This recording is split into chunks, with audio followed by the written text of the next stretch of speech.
Oi, gente. Conforme prometido, vamos terminar a parte de sociedade anônima, né? Tendo em vista tudo aquilo que eu já havia adiantado para vocês, que é um assunto, eu diria assim, do ponto de vista de você estudar para concurso, acaba sendo um assunto inesgotável, o que não quer dizer que você vai deixar de estudá-lo, né? Não quero com essa frase parecer ser algo desanimador, mas eu preciso ser muito honesta para vocês, conforme o campo que a gente está pisando, né? O campo minado aí que a gente está pisando.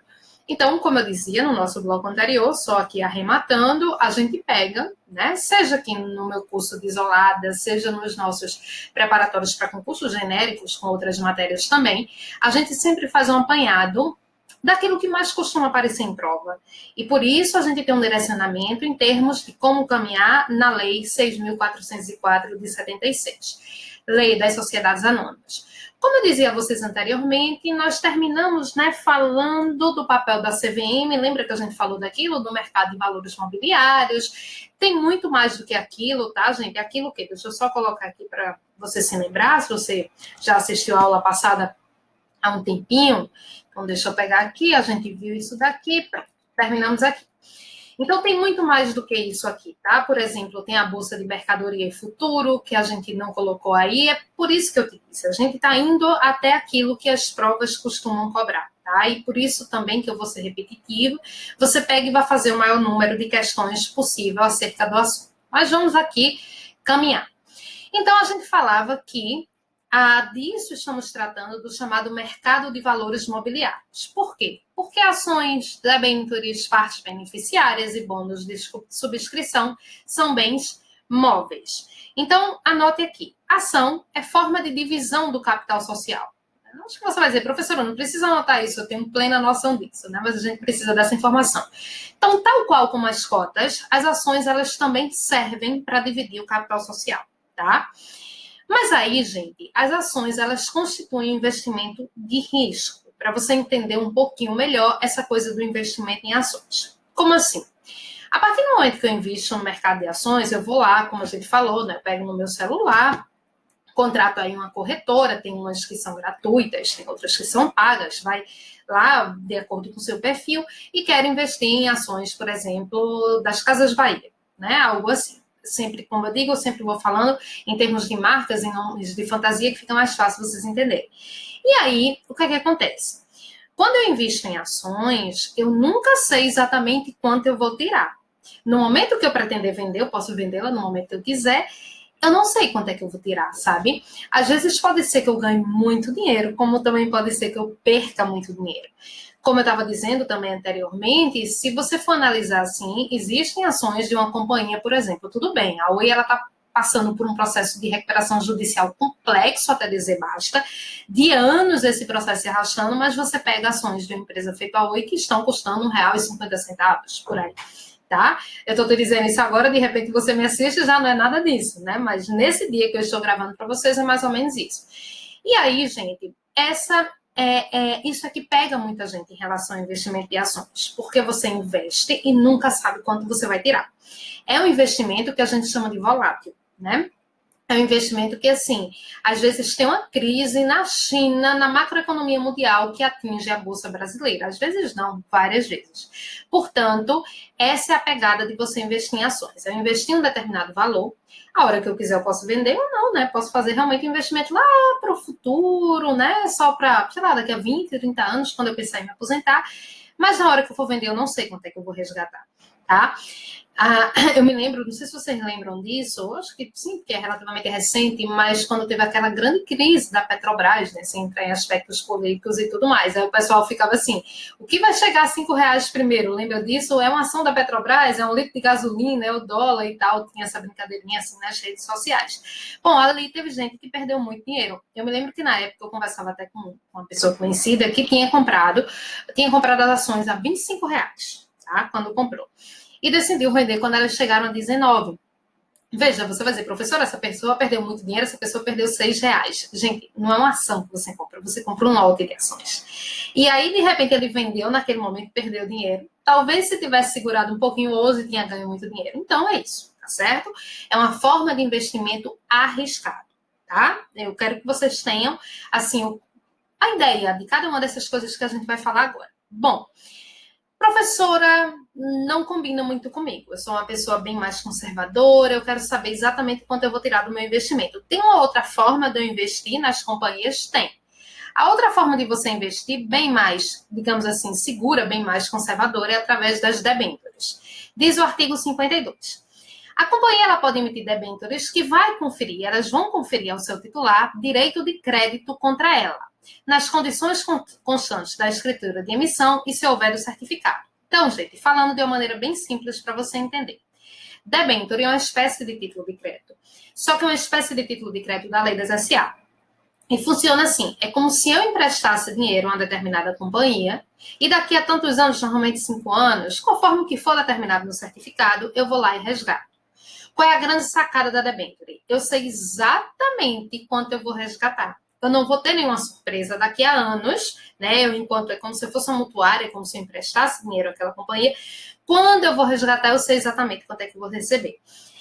Aí você diz, mas professor, eu achei, né? Eu sempre ouvi esse nome debênture e sempre achei que era uma coisa tão complicada e tudo mais. Não é, é somente isso, tá certo? É uma espécie de título de crédito emitido pelas companhias, uma forma de você investir nas sociedades anônimas, em que depois dos anos que forem acertados lá no certificado e tudo mais, você resgata e recebe exatamente o que foi convencionado. Qual é a grande comparação com as ações? Eu não vou perder muito dinheiro, mas eu também não vou ganhar muito dinheiro.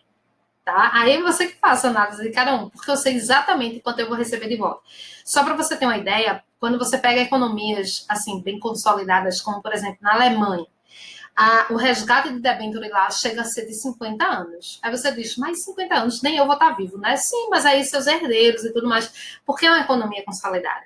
Aqui no Brasil todo mundo tem sempre muito medo, né? Então o tempo de resgate costuma ser em torno aí de 5 anos. Outros dois tipos de valores mobiliários que nós temos são partes beneficiárias e bônus de subscrição. Gente, as partes beneficiárias, artigo 46, parágrafo 1º, conferem ao seu titular direito de crédito eventual, marca essa palavrinha aqui, contra a companhia, consistente na participação dos lucros anuais. É vedado às companhias abertas emitir partes beneficiárias. Presta atenção aqui numa coisa. Nas debêntures, você tem direito de crédito contra a companhia. Nas partes beneficiárias, você tem direito de crédito eventual. Marca aí essa palavrinha eventual. O que é que isso significa, gente? Partes beneficiárias, para ficar bem fácil de você entender, constitui uma forma de você participar dos lucros de uma sociedade anônima sem você ser acionista. Como assim, professora? Pronto.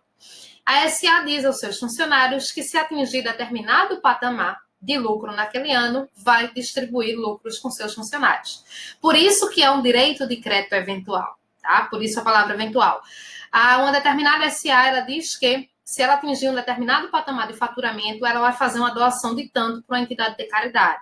Então, são para pessoas outras que não são acionistas. Falando de uma maneira bem simples, que é o que eu estou tentando fazer com cada um dos valores mobiliários. É direito de participação dos lucros de uma SA sem você ser acionista. E, por fim, o bônus de subscrição. Eles conferem ao seu titular, nas condições constantes do certificado, direito de subscrever ações do capital social, que será exercido mediante apresentação do título à companhia e pagamento do preço de emissão das ações. Também dizendo de uma maneira bem fácil, cada um deles, anota assim, né? De uma maneira bem didaticamente, para você não ficar precisando decorar. Bônus de subscrição é direito de preferência para adquirir ações. Bônus já está dizendo. Tá? Direito de preferência para subscrever, para adquirir ações. Por exemplo, digamos que uma companhia esteja indo muito bem e ela tem 500 acionistas. Ela vai aumentar o seu número de ações. Um monte de gente quer comprar essas novas ações porque a companhia está indo muito bem. Então, o que é que você pode fazer? Você adquire esse bônus de subscrição que lhe dá direito de preferência para adquirir ações. Professora, como é que eu adquiro esse bônus de subscrição? Você tem que verificar no estatuto, tá? Então, gente, pelo menos esses 4 valores mobiliários, que são os mais relevantes, você precisa saber. Eu coloquei aqui também para vocês as classificações das ações. A primeira classificação é em relação aos direitos e obrigações que conferem ao seu titular. As ações, elas podem ser ordinárias, preferenciais e de fruição. Primeiro eu vou falar aqui das ordinárias e preferenciais, que são realmente as mais importantes. Veja, isso são geralmente as que costumam ser assim, né, cobradas em provas, elas duas juntas. Gente, aí de repente a gente está tendo essa ideia aqui, está falando disso, aí você faz, rapaz, a professora falou, eu vou dar uma verificada nessa coisa de investimento de ações, que você pode fazer, independente de passar no concurso público, independente de ser advogado, qualquer um de nós, né? O Brasil, ele teve um aumento muito expressivo, assim, impressionantemente expressivo, do número de CPFs que investem no mercado de ações nos últimos anos, mas é aquela coisa, tá, gente? Também não dá para ir só no ritmo da boiada, sabe? É fácil hoje em dia tudo pelo celular, mas você tem que estudar, e não é uma coisa muito simples de se entender. Pois, a gente está dizendo isso, e você faz, a professora falou, eu vou olhar lá, por exemplo, quanto é uma ação ordinária de uma determinada companhia, né? Sei lá, Natura, aí você vê lá, R$ 25. Tem ações bem caras também, viu? Assim, tem ações para todos os bolsos. Se você quiser adquirir uma ação, por exemplo, do Google, chega a custar R$ 2.000, tem dia, uma ação só. Aí você chega lá e vê uma ação da Natura R$ 20. Aí da mesma companhia você vê uma outra ação por R$ 25. Por que esses preços diferentes? Essa ação mais cara é a ação preferencial. O que é a ação preferencial? É uma ação que confere certos privilégios ao acionista. Tá? E por isso que ela é mais cara. As ordinárias não, conferem direitos e deveres comuns a todos os acionistas. Então, as preferenciais, elas conferem certos privilégios. Professora, que privilégios são esses? Eu vou citar alguns para vocês. Por exemplo, receber lucros em primeiro lugar, na hora da distribuição dos dividendos, recebê-los em primeiro lugar, poder eleger determinados membros, tá? De determinados órgãos das SA. Só que, gente, isso não é o mais cobrado em prova. O mais cobrado em prova é o que eu vou te dizer agora. É o direito de voto nas companhias. Porque o direito de voto é uma coisa muito importante nas assembleias. Pois bem, todo acionista ordinário ele tem direito a voto. O preferencial pode ser que ele não tenha direito a voto. Isso costuma ser muito perguntado em prova. Tá? Assim, aí costuma aparecer. No SA, necessariamente, todos os sócios terão direito a voto. Não necessariamente. O acionista preferencialista, a lei dá com a mão e tira com a outra. Pode ser que ele seja privado do direito a voto. Mas pode ser. Professora, como é que eu vou saber se ela é não privada? Você vai verificar o estatuto, tá bom? Nesse sentido, eu vou colocar aqui para você o seguinte. Essa parte aqui, gente, eu já deixei toda pronta aqui para vocês poderem revisar os órgãos das SA. Como é muita coisa para a gente falar e tudo mais, percebam que eu já completei todos os slides e está de uma maneira assim bem didática para vocês. Minimamente, nos artigos 121 e seguintes da Lei das SA, quais são os órgãos? Aí eu coloquei Assembleia, Administração, Conselho, Diretoria, e de cada um deles eu já fui dizendo que é mais importante, que costuma ser cobrado em prova. É órgão obrigatório, é órgão facultativo, então tá aqui. E uma das coisas mais importantes é fazer parte da Assembleia Geral e poder votar. Mas o acionista preferencialista, ele tem privilégios e pode ser privado do direito a voto. E a última classificação que a gente tem são as chamadas ações de gozo ou fruição. Nessas ações, gente, você não vai receber mais dividendos. Elas já foram amortizadas. Mas você vai ter determinados privilégios em relação a uma determinada sociedade anônima sem estar recebendo dividendos. Por exemplo, um determinado clube de campo que a SA tenha só para acionistas, então você pode frequentar. Um determinado plano de saúde que ela tenha só para acionistas, você pode usufruir com sua família desse plano de saúde. Então, são ações para você gozar, para você usufruir de uma sociedade anônima sem estar recebendo mais dividendos. E para a gente terminar aqui, esse grande esquema que a gente fez com a classificação das ações, quanto ao valor delas, elas podem ser dessas 5 espécies que a gente vai começar a falar agora. Vamos ver cada uma delas aqui. A primeira delas é o valor nominal. Aí eu vou te dizendo e você vai anotando aqui para ficar com o conceito de cada uma delas. Nominal, gente, é a divisão do capital social pelo número de ações. Para que o estatuto ele possa dizer quantas ações existem na companhia. Então, essa é a nominal, tá? A divisão do capital social pelo número de ações. A patrimonial é bem parecida com a nominal, mas ela é a divisão do patrimônio líquido pelo número de ações, ok? Essa aqui é do total, essa aqui é do patrimônio líquido. O mais importante é o valor de negociação ou de bolsa, que é aquele que ela encontra no ambiente de bolsa de valores, que muda literalmente, sem exagero, a cada minuto. Temos o valor econômico, que é o valor que os peritos atribuem, né? Muitas vezes, quando a companhia ela vai abrir o seu capital social. Então, ela é uma companhia fechada, vai se transformar numa companhia aberta. Quanto valeria uma ação naquele momento? Esse é o valor econômico. E o valor de emissão é aquele que você entregou à sociedade para contribuir com o capital social.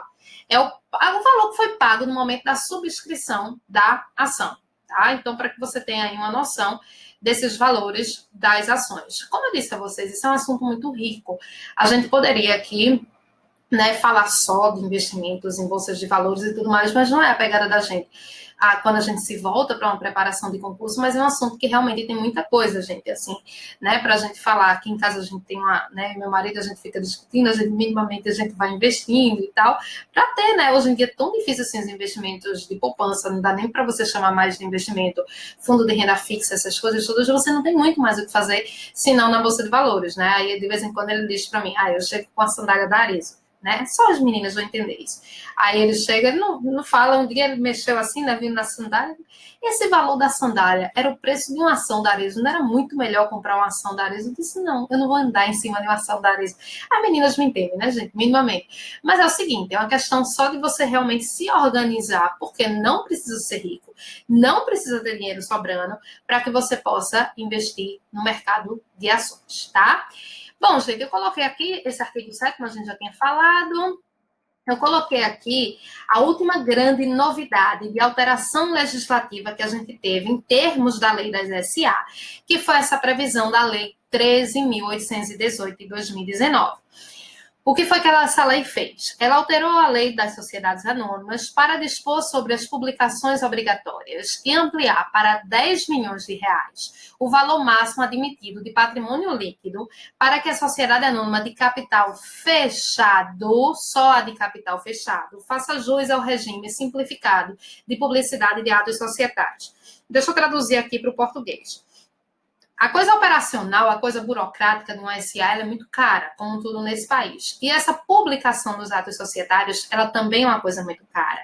Então, antigamente, eram dispensadas de fazer esse tipo de publicação as companhias fechadas, que tinham um patrimônio de até R$ 1 milhão, tá? E aí, essa nova lei alargou bastante esse valor. Percebam que esse valor, elas estarão dispensadas até 10 milhões de reais de patrimônio líquido. Da dispensa dessa publicação dos atos societários para as companhias somente fechadas. Para as abertas, não. Gente, as companhias abertas, tudo tem que ser altamente publicável, tudo tem que ser, né, sob pena de se incorrer até em crime, como a gente falou aqui na aula passada. Eu dou aula numa faculdade aqui, numa universidade aqui em Recife, que faz parte, né, de um dos maiores dos grupos educacionais do Brasil, que é uma companhia aberta e tal. E eu me lembro que uma época eu cheguei assim em sala de aula, né, o zum começa a correr, que havia uma fusão com o grupo, até se tentou mesmo. O CAD foi que acabou barrando, né, pelos limites de monopólio e tal, que a gente falou lá na lei sobre fusão, aquilo tudo que a gente disse. E aí os meninos, não, professora, mas disseram isso, não, professora, mas disseram aquilo, que os alunos já ficam agoniados. Eu disse, não, gente, tudo que vocês quiserem saber sobre a sociedade e sobre a faculdade de vocês, tudo é absolutamente público, tudo precisa ser público, porque ela é uma sociedade anônima de capital aberto, tá? Então, tudo tem que ser absolutamente publicizado. A maioria das faculdades que a gente tem, grande parte das faculdades, elas ainda são, principalmente as mais antigas, né? As que têm cunho confessional, as que têm cunho comunitário, a gente tem muitas faculdades que são constituídas sob a forma de associação e fundação, né, que não tem intuito lucrativo, que podem cobrar, porque a gente estuda isso em direito civil, mas elas não têm intuito lucrativo. Mas hoje em dia a gente já tem grandes grupos que fazem parte do nosso sistema de educação, que são sociedades anônimas abertas, de capital aberto. Gente, para a gente encerrar, eu selecionei aqui umas questões, né, para a gente terminar aqui essa parte de sociedade e para que a gente tenha feito questões, no final das contas, sobre todas as sociedades, tá? Então, para a gente encerrar, no mais, sobre sociedade anônima, a gente vai parar aqui. As questões são sobre limitada e anônima. No mais, se você quiser, como eu disse, fale lá comigo pelo Instagram, pelo @Renata de Lima Pereira. Estou demorando um pouquinho esses dias para responder no meu Instagram, tá? Mas não se preocupem, não deixo ninguém sem resposta, só porque não está muito legal para ficar também digitando por lá. Mas eu mando o resumo para vocês. Aqui alguns enunciados do Conselho de Justiça Federal. E aqui a gente vai começar a analisar essas questões. Então, vamos lá. Essa primeira questão, gente, para mim, foi uma das questões mais difíceis que a gente já teve em termos de prova da OAB. Foi na despedida da CESP, né, na OAB, mas é uma questão muito boa do ponto de vista didático. Eu acho que eles disseram assim, a gente vai embora, agora aguente a prova, né? Então, veja. Com base na disciplina jurídica das SAs, julgue os itens a seguir. As sociedades por ações podem ser classificadas como abertas ou fechadas, considerando-se a participação do Estado em seu capital social? Falso. Até aqui está certo, né? Elas podem ser abertas ou fechadas. Mas não é considerando a participação do Estado em seu capital social. Considerando a participação do Estado em seu capital social, você vai ter uma sociedade de economia mista, você vai ter, deixa eu colocar minha carinha aqui embaixo, para a gente não ficar muito tempo sem aparecer, você vai ter uma sociedade de economia mista, você vai ter uma empresa pública. Aberta ou fechada é outra coisa, conforme a gente definiu no artigo 4º. Primeira alternativa errada. A CVM, entidade autárquica em regime especial vinculada ao Ministério da Fazenda, ok, até aí tá ok, é responsável pela emissão de ações em mercado primário. Essa parte final, ela está falsa. A CVM, ela não emite ações, ela fiscaliza, ela regulamenta, ela pune, como a gente viu, mas ela não emite ações. Até aqui, ó, até essa vírgula, estava tudo certo. Então, 1 e 2 errados. 3. Ações preferenciais são aquelas que conferem ao titular uma vantagem na distribuição dos lucros entre os acionistas e podem, exatamente por isso, ter limitado ou suprimido o direito de voto. Exatamente correto. Esse foi o tipo de conceito que eu dei para você. 3, certo. 4. Ações beneficiárias, debêntures, bônus de subscrição em partes beneficiárias, entre outras, são espécies de valores mobiliários emitidos pelas companhias para a captação de recursos. Exatamente o que a gente também disse. E 5, o valor nominal da ação é alcançado com a sua venda no ambiente de bolsa de valores? Não, a gente acabou de te explicar o que é valor nominal, o valor alcançado no ambiente de bolsa de valores. Então, nossas alternativas, né, que nós temos aqui, deixa eu vir para cá agora, nossas alternativas corretas são as alternativas 3 e 4, não foi isso? 3 e 4, foi. Então, alternativa correta é a letra C. Né? Percebam que era uma questão cheia de detalhes. Quando a gente acabou de falar do assunto, fica mais simples de saber tudo. Mas é realmente uma questão bem complexa. Letra C é a primeira resposta. Segunda. Na limitada, a responsabilidade de cada sócio é, né? O que é que a gente viu aqui? Restrita ao valor de suas cotas, mas todos respondem solidariamente pela integralização do capital social. Letra E, gente, aplicação direta do artigo 1052. Eu acho que nesse caso aqui, a gente nem precisa desdizer as outras alternativas, porque quando eu digo que essa é a alternativa correta, ela já vai desdizer as demais. Então, isso daqui a gente viu na parte de limitada. Eu gosto muito de fazer exercícios da VUNESP, porque, como eu já comentei com vocês, direito empresarial é uma disciplina muito forte para quem vai fazer concurso de tabelionato, né, que é um concurso que hoje em dia é qualquer luxo pelas, né, vantagens financeiras dele. E uma banca que a gente sempre tem nesses concursos de cartório é a VUNESP. As provas são bem legais de direito empresarial. Acho boas as provas. Acho justas, né? Melhor dizendo assim. Terceira. A sociedade anônima tem como pressuposto essencial os valores mobiliários de sua emissão admitidos necessariamente a negociação em bolsa de valores? Não. Nós vimos isso, que as fechadas não têm esse tipo de negociação na bolsa de valores. Não é uma obrigação. Letra B. É sempre empresária, mesmo que seu objeto seja atividade econômica civil. Por exemplo, uma companhia constituída só por dentistas para prestação de serviços de odontologia pelos próprios acionistas. Corretíssima. Ela é sempre empresária, independente do que ela faça. Artigo 982, parágrafo 1. C. É a única modalidade de ações prevista no direito brasileiro? Não. É a única modalidade que realmente existe. Mas não é a única modalidade prevista, porque a gente tem a comandita por ações e a sociedade anônima. Letra D. Não admite penhora de suas ações em execução promovida contra um acionista em razão do interesse patrimonial dos demais acionistas. Incorreto. O artigo 861 do CPC, ele admite sim penhora de ações. Letra E. É formada por ações cujo preço de emissão confunde-se com o seu valor nominal ou negociação no ambiente de bolsa de valores. A gente já explicou isso aqui a você, tanto na questão anterior como na outra sobre esses valores, tá? Então, não vou repetir. Aqui, terceira questão, B de bola. Vou para a nossa quarta questão. Analisando as assertivas abaixo sobre sociedades limitadas, assinala a afirmativa incorreta.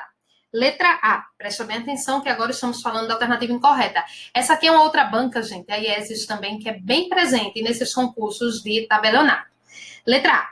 O contrato social pode prever a regência supletiva da sociedade limitada pelas normas da anônima. Vimos isso aqui. Lembra? Né? Artigo 1053 e parágrafo único do Código Civil. Certo? Letra B. A assembleia será obrigatória nas limitadas com 11 ou mais sócios, sendo dispensadas se todos os sócios decidirem por escrito sobre a matéria a ser deliberada. Isso daqui, gente, está certo, porque no final das contas, o que a gente tem aqui na previsão do artigo 1072 e parágrafo 1º diz que se maior do que 10 sócios, já precisa da assembleia. 11 é maior do que 10. Então está certo. Foi uma pegadinha isso daqui, tá certo? Porque a partir de 10 já tem que ser por assembleia. Letra C. A limitada é administrada por uma ou mais pessoas designadas exclusivamente no contrato social. Falso. O administrador pode ser designado no contrato social ou em ato posterior. A gente falou sobre isso daqui quando a gente falou do artigo 1060. E letra D, e é justamente essa a nossa resposta, né? A letra C, porque é a errada, tá? E letra D, o capital social divide-se em cotas, iguais ou desiguais, cabendo um ou diversos a cada sócio, certíssimo, artigo 1055. Então, resposta aqui, letra C. Vou adiante aqui. Agora vamos para essa outra também versando sobre sociedade limitada. Nossa quinta questão. Deixa eu colocar aqui, eu fico aqui no cantinho para vocês. Sobre a sociedade limitada, de novo, assinala a alternativa incorreta. A responsabilidade de cada sócio é restrita ao valor de suas cotas, mas todos respondem solidariamente pela integralização do capital. Certíssimo. Artigo 1052. B. O contrato social pode prever a regência supletiva da limitada pelas normas da SA. Já viram que agora há pouco a gente fez uma questão com esse tema e voltou aqui à tona. Certo. Artigo 1053, parágrafo 1. C. O capital social divide-se em cotas iguais ou desiguais, exatamente o que falamos na questão anterior. D. Na omissão do contrato, o sócio pode ceder sua cota, total ou parcialmente a quem já seja sócio, independentemente de audiência dos outros ou a estranho, se não houver oposição de titulares de mais de um quarto do capital social. Certinho. Isso daqui é a previsão do artigo 1057, parágrafo único, quando eu te dizia que você realmente precisava, você precisa, quando estiver perto da sua prova, fazer uma revisão sobre os quórums que podem aparecer, né, os quórums que são mais comuns de aparecer. Então, obviamente, sobrou como resposta incorreta, que é a nossa resposta correta, a letra E. A referida sociedade inadmite a figura do administrador não sócio. Não, falando sobre isso, ela pode ser administrada por sócio ou por não sócio, previsão do artigo 1060. Ok? Sempre que a gente puder, gente, a gente faz isso. A gente treina o máximo possível aqui. Deixa eu ir para nossa sexta questão. Em relação à sociedade limitada, a sociedade limitada, é correto afirmar. Na omissão do contrato, a destituição de sócio nomeado administrador no contrato social somente se opera pela aprovação de titulares de cotas correspondentes, no mínimo, a mais da metade do capital social. E aí, vamos ver aqui o seguinte. Deixa eu lhe dizer aqui. Veja só, guarda aqui essa alternativa, tá? Não vou corrigir ela agora. Nem vou corrigir, nem vou dizer se está certo ou está errado. Pega aqui essa alternativa. Letra B. Só pode adotar firma? Não. Vimos que ela pode adotar firma ou denominação, tá? Artigo 1158. Na omissão do contrato, o sócio pode ceder suas cotas a quem já seja sócio ou é estranho, se houver expressa anuência, não. Acabamos de dizer que é estranho, tem que haver concordância de 3/4 do capital social. Letra D. A administração da sociedade ela pode ser exercida por pessoas naturais ou jurídicas que sejam sócios da sociedade. Não precisa ser sócio. Percebam que se mate muito nessa tecla. Letra E. É vedada a contribuição que consista apenas em prestação de serviços, de sócio, né? Gente, isso daqui está correto pela previsão do artigo 1055, parágrafo 2º, tá? Então, letra E é a alternativa correta. Mas sabe por que eu pulei a letra A? Porque a letra A, agora, ela também está correta.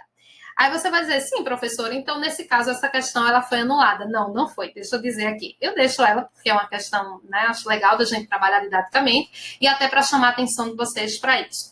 Essa questão ela foi anterior à modificação que nós tivemos nessa previsão aqui, dessa letra A, no artigo 1063, parágrafo 1º. Ela é anterior a 2019. Coincidentemente, quando esse quórum mudou em 2019, essa alternativa passou a ser certa. tá bom? Então, na época que a questão foi aplicada, essa letra A ela estava errada, então não teve nenhum problema. Coincidentemente, quando houve a modificação, passou a ser exatamente esse quórum. Então, aqui, letra A e E estão corretas, tá? E eu deixei justamente por causa disso, até para chamar a atenção aqui de vocês. 7ª questão. Numa limitada com mais de 10 sócios, as deliberações sociais. Isso aqui a gente já explicou para vocês. Eu vou direto para a resposta, que é a letra D.